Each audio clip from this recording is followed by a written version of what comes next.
आदाब नाजरीन। महाराष्ट्र से बड़ी खबर आ रही है।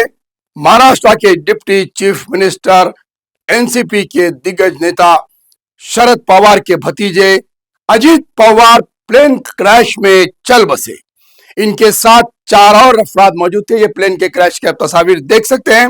ये बड़ी खबर महाराष्ट्र से आ रही है। महाराष्ट्र की राजनीति में बहुत बड़ा उछाल पछाल हो गया है, जहां अजीत पवार का प्लेन क्रैश में ध्यान हो जाना, इसके पीछे सच्चाई क्या है।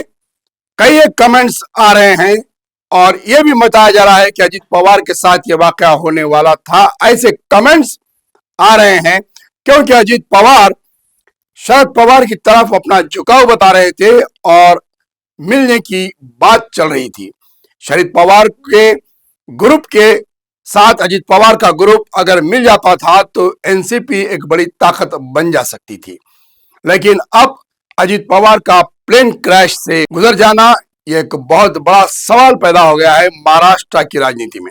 साबका में गोपीनाथ मुंडे के साथ भी ऐसा ही वाकया पेश आया था। तेलंगाना के साबका चीफ मिनिस्टर वाईएसआर का हेलीकॉप्टर भी क्रैश हुआ था। साबका लोकसभा स्पीकर तेलुगु देशम के लीडर बालायोगी का भी प्लेन इसी तरह से क्रैश हुआ था। क्या ये हादसा है या इसके पीछे सियासी सब्ताज है?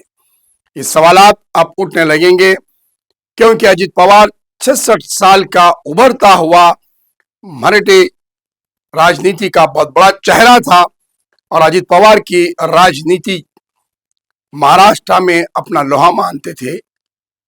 एनसीपी ग्रुप में 2 हिस्सों में बंटने के बाद अजीत पवार बीजेपी के साथ मिलते हुए राजनीति में अपना रोल अदा कर रहे थे, लेकिन अब अजीत पवार एक तारीख का हिस्सा बन गए महाराष्ट्र की। अजीत पवार के प्लेन क्रैश में गुजर जाने के बाद मुल्क के वजीर आजम ने भी इस पर दुख का इजहार किया है, तो वहीं पर दीगर सियासी लीडर्स ने भी अजीत पवार के हादसे पर अपने दुख का इजहार किया है और ट्विटर के जरिए तमाम ने उनके गुजरने को एक सदमा दिया और ये महाराष्ट्र की राजनीति में महाराष्ट्र की मराठी कौम के लिए बहुत बड़ा नुकसान करार दिया है।